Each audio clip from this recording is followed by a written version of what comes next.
It's a fortress. You can't get anywhere near the property. Security is paramount, and there's a huge amount of space. And most importantly, they are not spied on. They can get away there, and they love the countryside. They're happier there than they are here in London. What if everything you thought you knew about the royal family was about to change forever? Buckingham Palace, the seat of power, the symbol of tradition, a place where secrets are kept and protocol is sacred. But on one fateful day, something happened that shook the very foundations of the monarchy. A will was read, not just any will, the final will of Queen Elizabeth II, and the person chosen to read it, not King Charles, not Princess Anne, but someone far more unexpected. Princess Alexandra.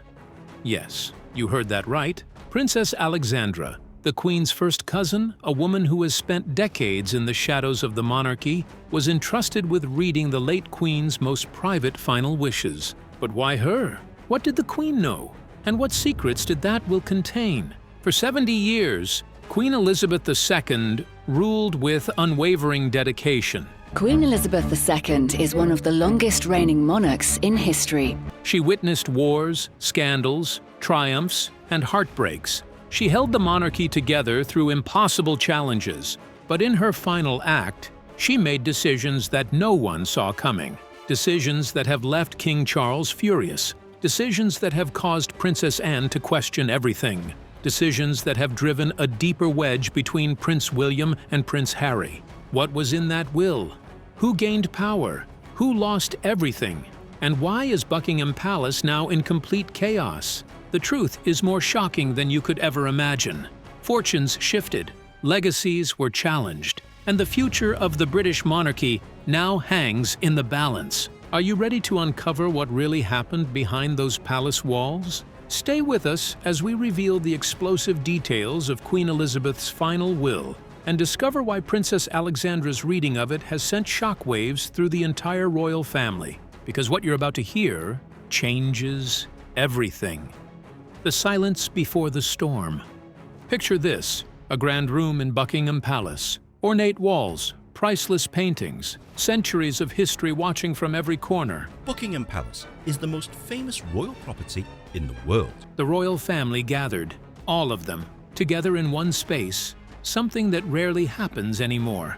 King Charles sat at the head of the table, his face a mask of composure, but those who knew him well could see the tension in his jaw, the slight tremor in his hands. Princess Anne sat to his right, her expression unreadable as always. The woman who never showed weakness, who carried out her duties without complaint, now faced a moment that even she couldn't fully prepare for. Prince William and Catherine were there too, sitting close together. William's face was neutral, but his eyes betrayed something deeper. Anxiety? Anticipation? Perhaps both. And then there was Prince Harry. Yes, Harry was there. Despite everything, the interviews, the memoir, the distance he'd created, he had been summoned.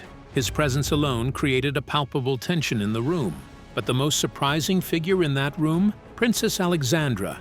At 88 years old, Princess Alexandra has lived a life of quiet service. Born Princess Alexandra of Kent, she is the Queen's first cousin and has carried out royal duties for over 6 decades. Yet she has never sought the spotlight, never caused scandal, never demanded recognition. She is, in many ways, the forgotten royal, the one who shows up, does the work, and fades into the background. So why did Queen Elizabeth choose her to read the will? That question hung in the air as Princess Alexandra entered the room, carrying a sealed envelope. Her hands, though aged, held it firmly. Her eyes, though tired, were sharp and focused. She looked around the room, meeting each person's gaze. Charles, Anne, William, Catherine, Harry, Edward, Sophie, Beatrice, Eugenie. Every single one of them waited. The envelope was old-fashioned, sealed with wax bearing the Queen's personal insignia. This wasn't just a legal document. This was personal, intimate, final. Princess Alexandra's voice, when she finally spoke, was steady despite her age. Her Majesty, Queen Elizabeth II, entrusted me with this task. She asked that I read her final wishes to all of you, here, together. Why Alexandra? Think about it. Charles would have been the obvious choice. He's the king, but perhaps that's exactly why the Queen didn't choose him. She knew that if Charles read the will, it might appear self-serving. It might create suspicion. Anne, too closely involved, too emotionally connected. William, too young, too much of the future, not enough of the past. No, the Queen needed someone neutral, someone trusted, someone who had no personal stake in the inheritances and decisions being revealed. Princess Alexandra was the perfect choice, and the Queen knew it. As Alexandra broke the wax seal, the sound echoed through the silent room. It felt symbolic, the breaking of something that could never be repaired, the opening of truths that could never be hidden again. She unfolded the pages carefully. They were written in the Queen's own hand. Not typed, not formal legal language, but personal words from a mother, grandmother, and monarch. "This is my last will and testament," Alexandra read aloud. Those words landed like stones in still water, creating ripples that would spread far beyond that room. And then came the first shock. "To my beloved son, Charles," Alexandra began. Everyone leaned forward. This was it, the moment they'd all been waiting for. But what came next surprised everyone. "I leave you Windsor Castle, as is customary and expected, but I also leave you a burden, the burden of ensuring this family remains united, something I fear I have not fully accomplished in my lifetime." Charles's face paled. This wasn't just an inheritance, it was a judgment, an admission, a challenge. The Queen was essentially saying, "I tried, but I failed. Now it's your turn. Don't fail as I did." Can you imagine hearing those words from your own mother, in front of your entire family? The room shifted uncomfortably. This wasn't going to be a simple reading of assets and properties. This was going to be something far more personal and far more painful. Alexandra continued, her voice never wavering. "To my daughter, Anne, I leave Sandringham Estate. You have been my rock, my constant, my most dependable child. If I could have split the crown itself, I would have shared it with you." Anne's composure cracked just slightly. Her lips pressed together. Her eyes glistened, but she refused to let tears fall. Sandringham, the Queen's winter retreat, the place where the family gathered every Christmas. This wasn't just property. This was home. But there was something else in those words. If I could have split the crown itself, what did that mean? Was the Queen suggesting that Anne should have been Queen? That she would have been better suited for the role? The implications were staggering. And then Alexandra read something that made the entire room freeze. "To my grandson, Harry." You could hear the collective intake of breath. Harry sat up straighter. William's jaw clenched. Charles looked away. Alexandra continued, "I leave you the silver box of King George VI, which contains letters written during the darkest days of World War II. These letters speak of duty, sacrifice, and the pain of being separated from family for the greater good. I hope they remind you that distance does not equal abandonment, and that family bonds, though strained, need not be broken." Silence. Complete and total silence. The message was clear.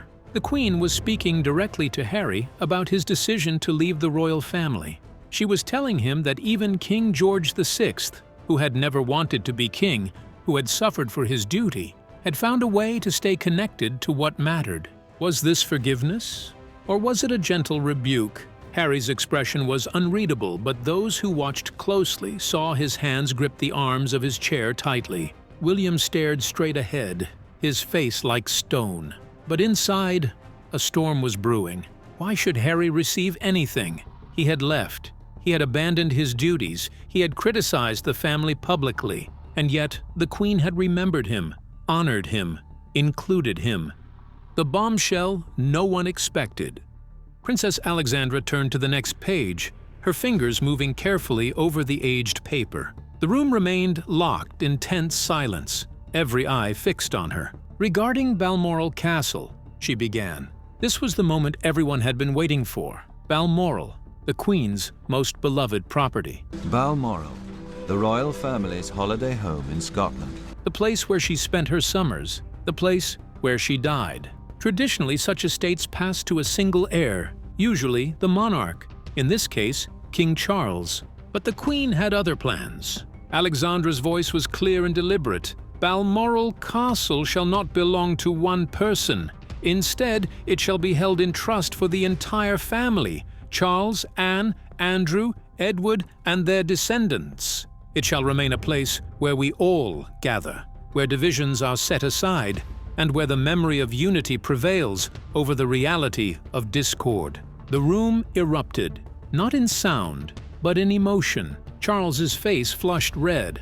This was unprecedented. Royal estates didn't work this way. Power consolidated. It didn't disperse. By making Balmoral a shared property, the Queen had done something radical. She had forced them to cooperate, to communicate, to remain connected, whether they wanted to or not.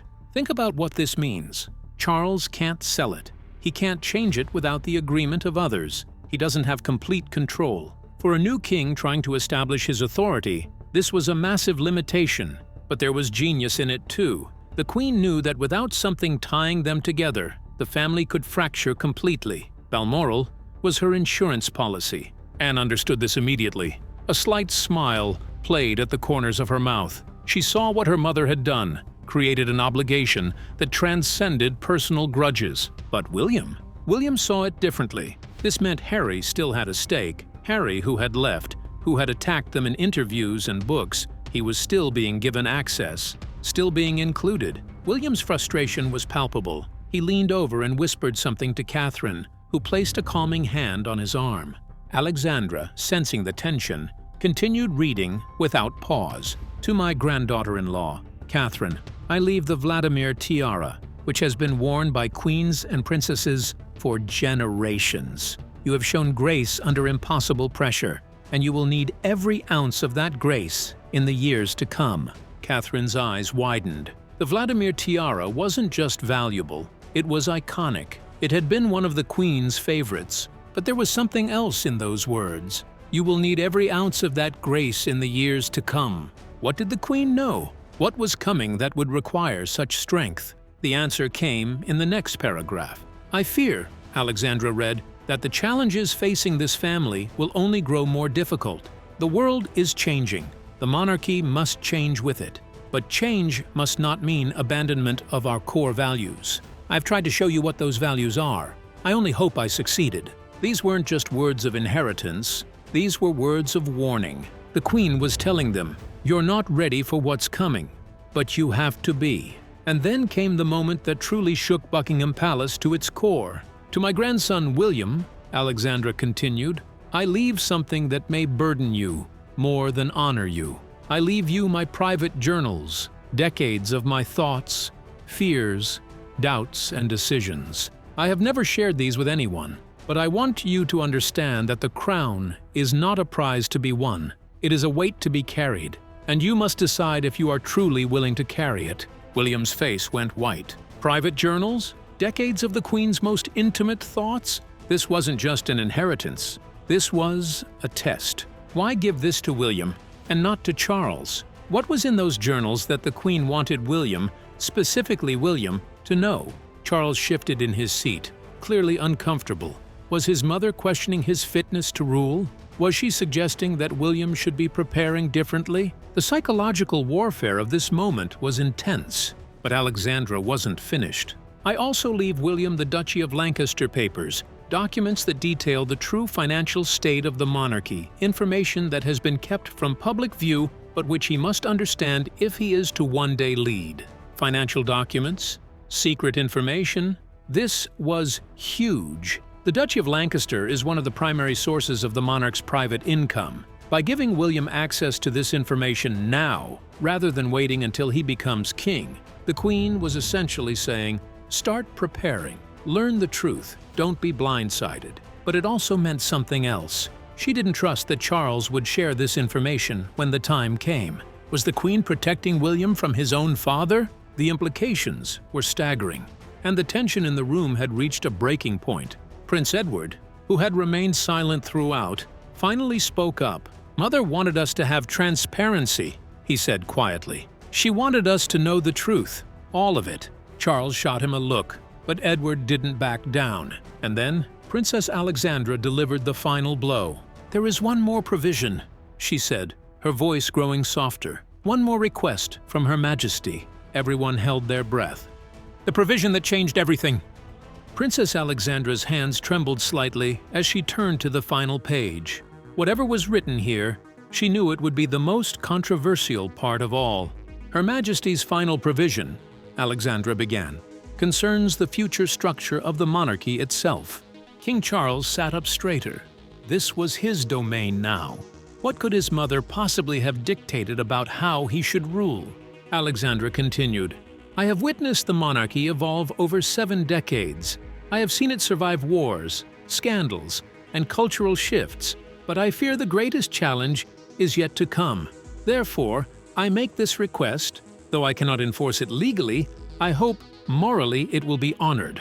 A request that couldn't be legally enforced? This was entering dangerous territory. I ask that within the first 5 years of Charles's reign, a full review be conducted of the monarchy's role in modern Britain. This review should include input not just from the royal family, but from Parliament, historians, and, most importantly, the British people themselves. The room erupted, this time audibly. That's absurd, Charles exclaimed, his composure finally breaking. She's asking us to question our own existence. Anne remained calm. No, she's asking us to justify our existence. There's a difference. William and Harry exchanged a rare look of agreement. For once, they were thinking the same thing. The Queen had been far more progressive than anyone realized, but Alexandra wasn't finished. Furthermore, she read, I request that all members of the royal family who receive public funding should provide annual, transparent reports of their activities and expenditures. The age of secrecy must end if the monarchy is to survive. Transparency, accountability, public oversight. These were words that had never been associated with the royal family before. The Queen was essentially dismantling the veil of mystery that had protected the monarchy for centuries. Edward nodded slowly. She's right. The people deserve to know how their money is being used. This is a betrayal, Charles snapped. She's undermining everything we stand for. No, Father, William interjected quietly. She's trying to save us from ourselves. The division was clear. Charles saw this as an attack on royal authority. William saw it as necessary evolution. But there was still more. Alexandra's voice grew even softer. I also request, and this is perhaps my most personal wish, that efforts be made to reconcile the rift between my grandsons, William and Harry. They were once inseparable. I hope they can be so again, not for the sake of appearances, but for their own well-being and for the strength of this family. Harry's head dropped. William's jaw clenched. The Queen had done it again. She'd forced them to confront something they'd both been avoiding. Catherine reached over and took William's hand. Meghan wasn't present, but you could feel her absence in that moment. The bonds of family, Alexandra read, are stronger than any disagreement, any hurt, any pride. I leave this world hoping that truth will be remembered. And then came the final paragraph, the one that would be debated for years to come. Lastly, I have established a private trust, details of which are sealed for 10 years, which will ensure that certain members of this family will have financial security independent of the crown. This is to prevent anyone from feeling trapped by circumstances or obligation. Everyone should have the freedom to choose their path, even if that path leads away from royal duty. Silence. Absolute silence. What did this mean? Who was included in this trust? And why was it sealed for 10 years? Harry sat perfectly still. Was this meant for him? Was the Queen providing him with an exit strategy, ensuring he wouldn't be financially dependent on the family he'd left? Or was it meant for someone else, one of the younger royals who might one day want to leave? Charles looked like he'd been struck. His mother had essentially created an escape fund. As the Queen herself did with such unswerving devotion, I too now solemnly pledge myself. A way for royals to leave if they wanted to. This wasn't just about inheritance anymore. This was about freedom, choice, the right to walk away. Princess Alexandra folded the papers carefully and placed them back in the envelope. That concludes Her Majesty's will, she said softly. For your dedication and the wonderful work you do. She asked me to remind you all that she loved you deeply, even when love had to take the form of difficult decisions. No one moved, No one spoke. The implications were massive. Balmoral was now shared property, forcing cooperation among the family members. William had access to secret financial information, creating a separate power base. Catherine had received a symbolic tiara, signaling her future role. Harry had been given historical letters, a message about duty and family. Charles had been given a mandate to review and modernize, limiting his traditional authority. And a secret trust existed, providing escape routes. The Queen hadn't just divided her property. She'd redesigned the entire power structure of the royal family, and she'd done it in a way that no one could have predicted. The aftermath. As the reading concluded, the family slowly began to process what they'd just heard. But processing and accepting were two very different things. King Charles stood abruptly, his chair scraping against the floor. "I need time to think about this," he said tersely, before walking out of the room. Anne watched him go, then turned to Princess Alexandra. "Thank you," Anne said simply. "I know that wasn't easy." Alexandra nodded. "Your mother chose me because she knew I would read it exactly as written, without commentary or judgment. That was what she wanted." "But why did the Queen make these specific choices? Let's break it down." The Balmoral decision. By making Balmoral a shared estate, the Queen ensured that no one person could control it. This forces the family to communicate, negotiate, and cooperate. It prevents Charles from selling it or changing its character. It keeps Harry connected to the family, whether William likes it or not. The financial transparency. Request. The Queen saw what was happening in the world. She watched as public opinion shifted. She understood that the British people were increasingly questioning the value of the monarchy. By requesting financial transparency, she was trying to future-proof the institution. The secret trust. This is perhaps the most fascinating provision. By creating a trust that provides financial independence, the Queen was acknowledging something revolutionary, that royal duty should be a choice, not a prison. Think about what happened with Harry. He left, but he had no financial security. The press themselves have incited so much hatred towards myself, my wife, and even our children. That made things messier, more desperate. If this trust had existed earlier, his exit might have been cleaner. Is the Queen saying that royals should have the right to leave? That forcing people to stay only weakens the institution? That's a radical idea. And it flies in the face of everything the monarchy has traditionally stood for. The reconciliation. Request. The Queen knew that the rift between William and Harry was tearing the family apart. She also knew she couldn't force them to reconcile, but by making it her dying wish, she applied the maximum possible pressure. How can they refuse? How can they ignore their grandmother's final request? Yet, reconciliation isn't something that can be mandated. It requires genuine healing, forgiveness, and time. William felt the weight of this expectation. He knew the world would be watching, waiting to see if he would honor his grandmother's wish. But he also felt betrayed. Harry had hurt him, hurt Catherine, hurt the institution. Was he supposed to just forgive and forget? Harry, too, felt conflicted. He'd left for his mental health, for Meghan, for his children. Coming back, even partially, felt like erasing all the progress he'd made. But their grandmother had asked, and that carried weight that nothing else could. As the family slowly departed, small conversations broke out. Catherine and Anne spoke quietly in a corner, two women who had married into the family, both understanding the unique pressures that came with that choice. Edward approached William. "She gave you those journals for a reason. Read them carefully. I think you'll find they explain a lot about the decisions she made and the ones you'll have to make." William nodded, still processing everything. And then there was the moment everyone was watching for. William and Harry standing near each other, closer than they'd been in years. Neither spoke at first. The silence between them was heavy with history, hurt, and unspoken words.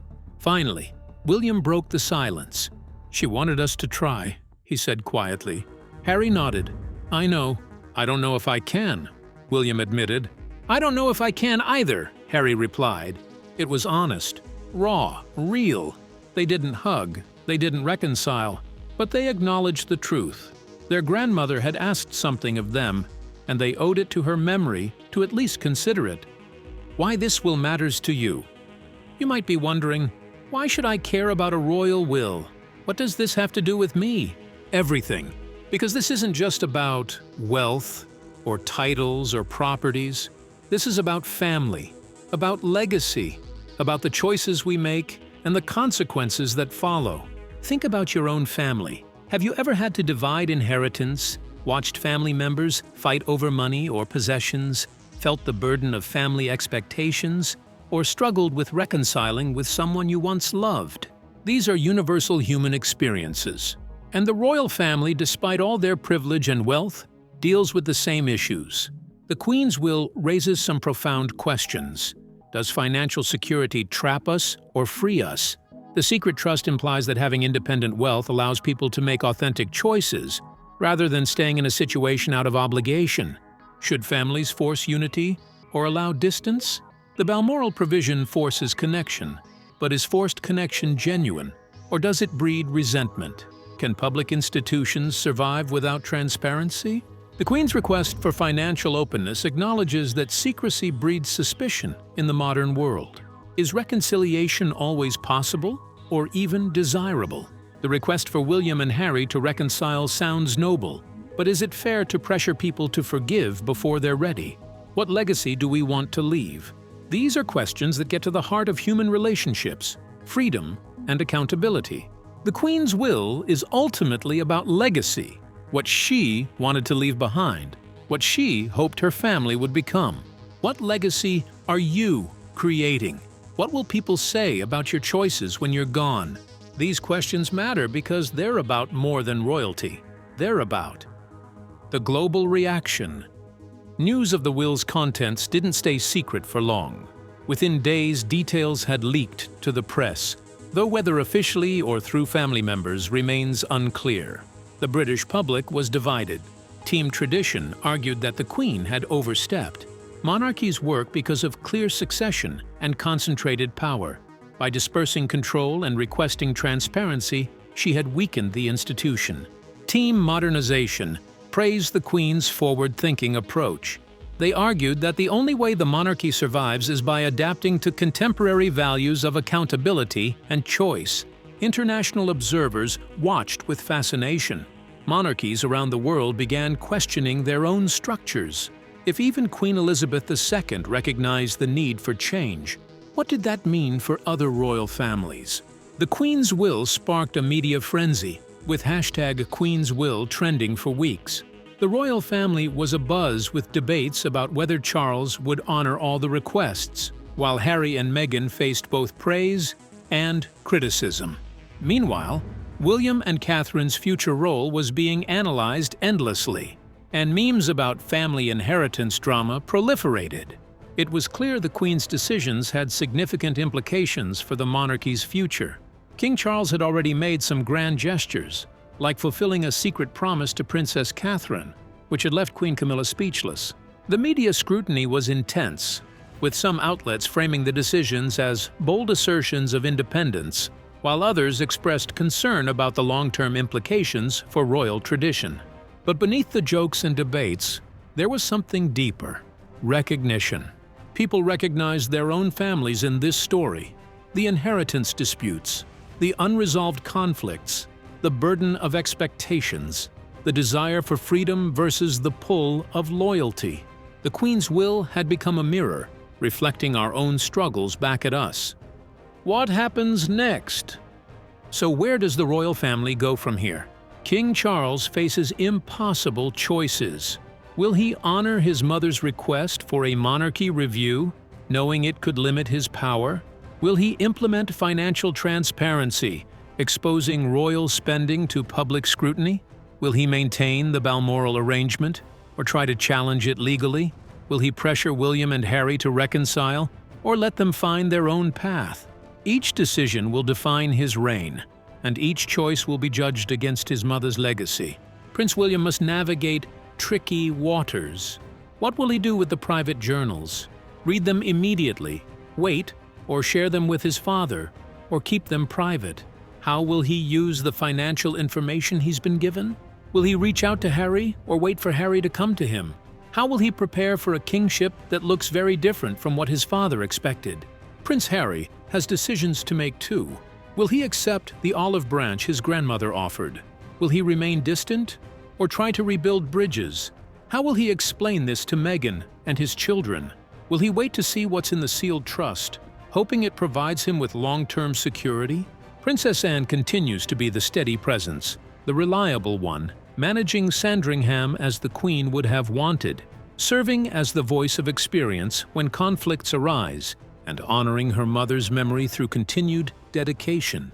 Catherine prepares for a role that grows more significant every day.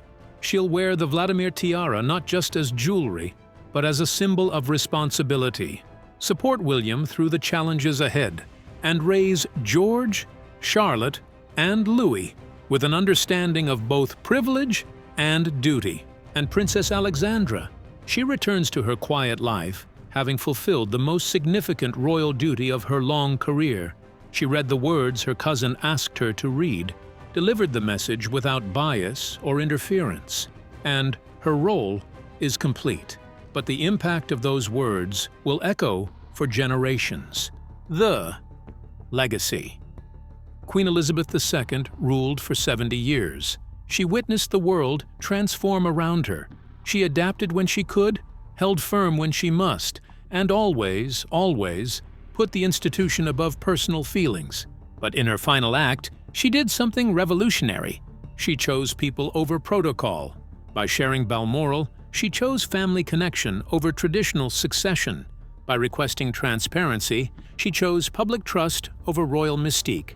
By establishing the sealed trust, she chose individual freedom over institutional obligation. By asking for reconciliation between William and Harry, she chose healing over pride. These were not the decisions of a traditional monarch. These were the decisions of a grandmother who understood that love, real love, sometimes means setting people free rather than binding them tighter.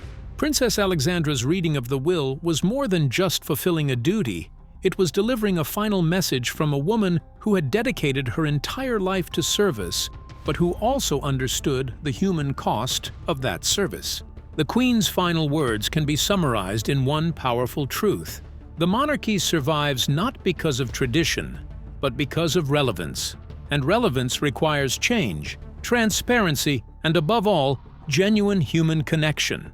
The Queen's will wasn't just about dividing property. It was about defining values, about sending a final message about what matters most. And that message was clear: family, unity, truth, and the courage to change when change is necessary. Buckingham Palace may have trembled when Princess Alexandra read those words. But perhaps that trembling was necessary. Perhaps it was the shake-up the monarchy needed to survive another 70 years. Only time will tell if the royal family can honor the Queen's final wishes. But one thing is certain: they can never ignore them. What would your final will say? What legacy do you want to leave? And are you living in a way that honors that legacy right now? Drop your thoughts in the comments below. Do you think the Queen made the right decisions? Should Charles honor all her requests? And can this family ever truly heal? If this story moved you, hit that like button and subscribe to our channel for more royal revelations and untold stories from behind palace walls. Because the story doesn't end here. The real drama is just beginning, and we'll be here to cover every moment.